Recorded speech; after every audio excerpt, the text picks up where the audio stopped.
सच का आईना। आगरा का किला हमेशा की तरह चहल पहल से भरा हुआ था। बादशाह अकबर अपने दीवाने खास में बैठे थे।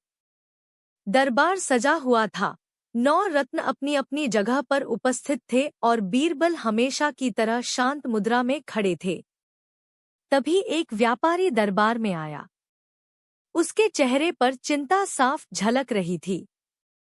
व्यापारी ने झुककर सलाम किया और बोला, जहांपनाह, मैं दूर देश से व्यापार करने आया हूँ।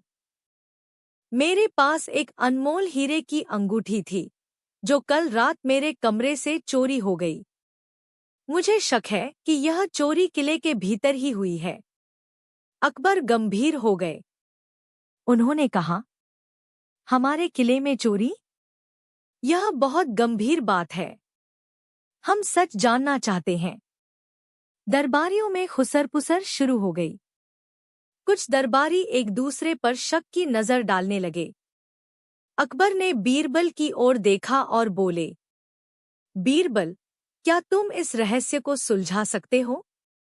बीरबल ने मुस्कुराते हुए कहा, जहांपनाह, अगर चोरी किले में हुई है, तो चोर भी यहीं मौजूद होगा।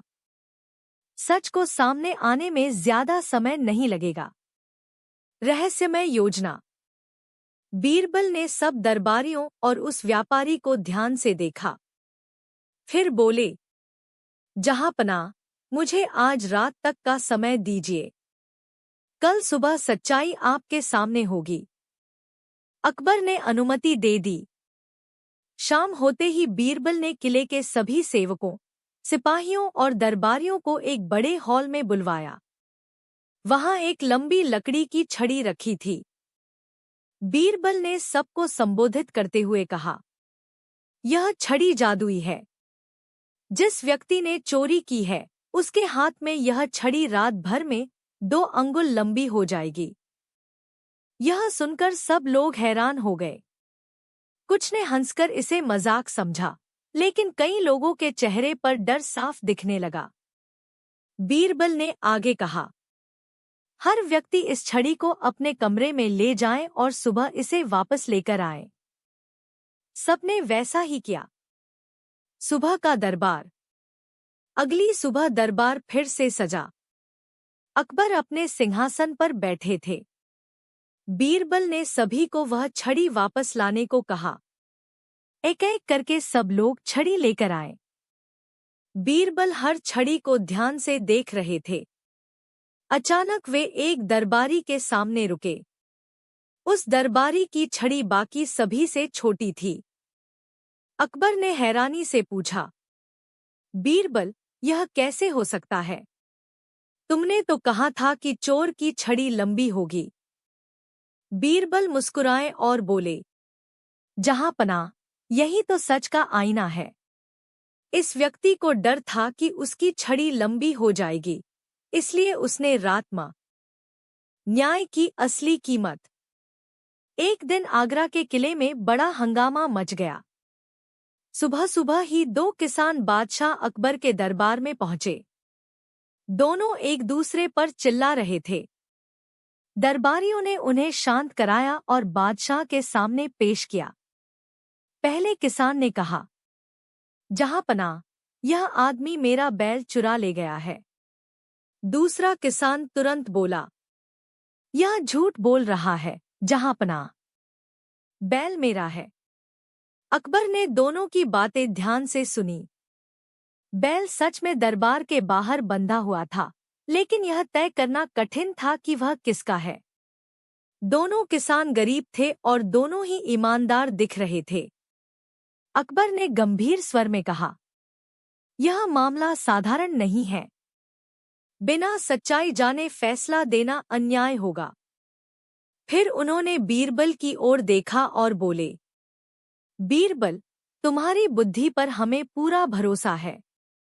इस विवाद का समाधान करो। बीरबल की सोच।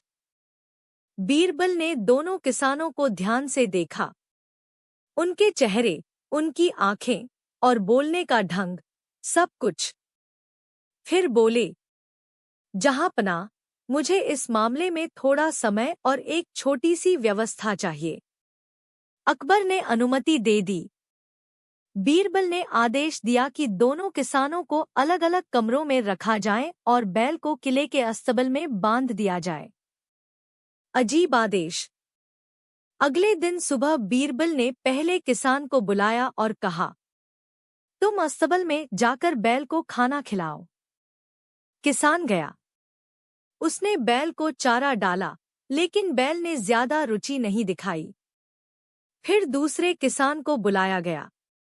उसे भी वही आदेश दिया गया। जैसे ही वह किसान अस्तबल में पहुंचा, बैल जोर से रंभाने लगा और उसकी ओर खिंच आया। किसान ने प्यार से उसका सिर सहलाया और बैल शांत हो गया। दरबारियों ने यह दृश्य देखा, लेकिन अभी भी कुछ स्पष्ट नहीं था। असली परीक्षा। बीरबल अभी संतुष्ट नहीं थे। उन्होंने दोनों किसानों को फिर से दरबार में बुलाया और कहा, जहांपनाह, आज अंतिम परीक्षा होगी। उन्होंने एक थाली में सोने के सिक्के रखे और बोले, अगर बैल तुम्हारा है तो तुम उसे बेचकर मिले पैसों से क्या करोगे? पहले किसान ने तुरंत कहा, जहांपनाह, मैं उससे अच्छा मुनाफा कमाऊंगा और दूसरा बैल खरीद लूंगा। दूसरे किसान ने कुछ देर सोचा और फिर बोला, जहांपनाह, मैं उसे कभी नहीं बेचूंगा। यह बैल मेरे परिवार का सहारा है। इसी से मेरे खेत चलते हैं। बीरबल का निर्णय। बीरबल मुस्कुराए। उन्होंने अकबर से कहा, जहांपनाह,